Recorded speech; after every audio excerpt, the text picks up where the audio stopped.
was always the Jags. It's always the Jags. It's always the Jags. Always the Jags. Welcome into Always the Jags, your number one podcast for all things Jacksonville, all things Jaguars, all things Duval. Guys, we are living in the era of generational greatness. Now, that's probably a big fancy thing to say. That probably seems a little extravagant, right? He did play the Jets, right? Trevor Lawrence had 6 touchdowns yesterday. 6. And I watched all of them in the stadium, where it was much hotter than we were expecting, but totally worth it. Trevor had 6 total touchdowns. 3 to Travis Etienne. Rush for 1 on 3rd and 13.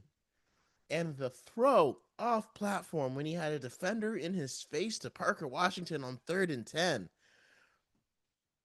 Like, this is why you pay a quarterback $55 million a year, right? Like, we are winning games because of Trevor's ability to extend and make plays right now. And also that ferocity that Liam Coen has infected the entire team. For the first half of the season, a large part of the season, we were winning games because our defense was playing ferociously, and so was all of our blocking. We had a very physical presence that was allowing us to win games. And now Trevor is finally caught up to everybody else, and he's just laying it all out the line and using all the athletic traits that God blessed him with to put us in games and to win. And again, it's the Jets, right? So it's temper expectations. It's not that great. Let's see him do it against a good team. Well, he did. Remember, he beat the Chiefs. Remember, he beat the 49ers. Close games, good teams, he beat them. And what are you supposed to do when you face a bad team? You're supposed to blow them out. The Rams saw the Cardinals last week, 45 to 17. So the Jaguars saw the Jets, 48 to 20. We dropped 48 points on them. I haven't been at a game where we dropped that many. Well, first of all, I've never been at a game where we've dropped that many points. I haven't seen the Jaguars drop that many points in a game since 2017, and even then, I think the highest we got to was 45. It was insane. If the game versus Indianapolis, if the game versus the Colts was the Duval downpour, this is the Duval death strike, death bomb, death star, because we just annihilated them. I mean, the game was never closer in hand. There was a couple moments where the Jets were making plays. When it was 14-7, I was a little bit not really. This might be more of a dogfight than I really wanted. I wanted it to be a blowout, and I was like, this is more of a dogfight than I really wanted. No, and then we just kind of pulled away and then just said, yeah, no, this. We're gonna win this game. We're gonna win this game. You guys are not winning this game. Defense came in heavily with 3 sacks, 2 interceptions, 3 sacks and 3 picks. Again, playing well. Allowing the Jets to score 20 points with an undrafted rookie. Again, it's kind of a lot of points, but I'm pretty sure they pulled out a lot of starters by the time that last touchdown happened. And again, you win the football game. So doesn't really matter. Jets got helped out by a couple of penalties here and there, but either way, this was an absolute thrashing. And that's what we needed it to be. Remember, we were looking at this like this could have been a trap game, right? And the Jaguars could have escaped with a win. They could have squeaked by with a win or been comfortable with a win. And instead, we just blew them out. BTA all day. And because the game against the Panthers, we controlled that game. They never really threatened, but we controlled it, and we made sure it was favorable to us. This game was 10 times worse than that. It was a blowout in the truest fashion, and Trevor Lawrence is becoming that guy right before our eyes. Now, the test is going to be the Broncos. That is going to be the ultimate litmus test for how far has Trevor come in Liam Coen's offense, because I'm not saying he has to go out and win, right?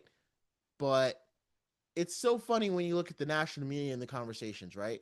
Because you look at Trevor Lawrence having 6 touchdowns against the Jets, right? something that no quarterback has ever had 5 rushing touchdowns, 50 rushing yards, and 5 passing touchdowns in one game. Not even Lamar Jackson, the rushing touchdown aficionado. Not even Josh Allen. And Trevor Lawrence did it. And everybody's first thought is, oh, well, it's the Jets. Okay, Josh Allen played them twice a year. He's never done this to them. He played them twice a year for the past 5 years. He's never done this to them. Any other team that's played the Jets this year, no one has done this to him. If it's just the Jets, why isn't every quarterback putting up 5 touchdowns and another rushing touchdown? And again, you don't have to announce Trevor as the crown prince, but like a bunch of fans started going after Richard Sherman. I saw on X just now, and they were asking him, like, are you seeing it now? Are you seeing the generational talent now? Like, again, consistency is still a big thing for him that we need to see, but are you at least seeing the generational talent? Because your whole thing back in 23 was, yeah, Trevor's supposed to be this generational guy, but I'm not really seeing it. So is doing something no quarterback has ever done in the history of football? Is that enough to see it for you? And his response, no, I don't really need to watch Jacksonville. They haven't proven anything to me. Win a playoff game and then we'll talk. Okay, Richard, fuel that same disrespect. The disrespect is still here. It doesn't matter what we do, the Jaguars will continue to be disrespected. You don't have to anoint us as the winners of the AFC now. You don't have to anoint us as even that we're going to win the division, because that's still up for grabs. But just to say that there's no reason to watch us, or that there's no reason to believe in us right now with all the things that we are doing and accomplishing, all the things that Trevor Lawrence is doing and accomplishing. Yeah, okay, Richard Sherman. I see you, I hear you, and I raise you one playoff win. Because we are going to the playoffs. There's no doubt about that. I still don't want to play the Texans, though. As good as Trevor Lawrence has looked over these past 2 games, I still don't want to play the Texans. Now, the Texans have never had to go against Trevor Lawrence and Brian Thomas Jr., and they've been really clicking these last few weeks. His first touchdown was to Brian Thomas Jr. He had a big... Trevor wasn't afraid to take deep shots to Brian Thomas. He was connecting more of them against the Colts. A couple of the ones here was kind of good defense. They got broken up. He wasn't able to connect, but I think he connected on a couple of deep shots. It was either 1, maybe 2 to Brian Thomas Jr. Obviously, his throw of the game was the one to Parker Washington. Off platform, falling backwards with the defender in his face. Everyone in the stadium, we all thought he was just throwing the ball away. And then we just see Parker Washington come. And I'm literally sitting there in the stadium going, no way, no way, no way. And he catches it, and I lose my freaking mind. Lost it right there. I looked like I was having a seizure. It was that crazy to watch in person. So the Jaguars are rolling. And again, this is the big test for Liam Coen. And this is a big testament and a test to how far we've come as a franchise. Because remember, Doug Peterson's first season was good too, right? Liam Coen's enjoying a better first season than Doug Peterson had, because when Doug Peterson took over, Liam Coen took over a much better team than Doug Peterson did. Let's make that very clear. I think Liam Coen is going to be a better coach and better for what we need, for what our players need, because that fire in him is so contagious. But in having Tony Baselli in the building, and James Gladstone knows how to make moves, man.